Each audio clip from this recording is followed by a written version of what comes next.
Сен әлдилеп менің жанымды жабырқаушы батқан. Сен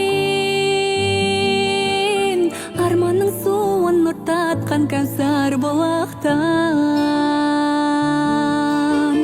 Сен жалғанның жырларын жаттатқан жалықпай анап. Сен ботақаным деген соң өмірді ұнатқам ана.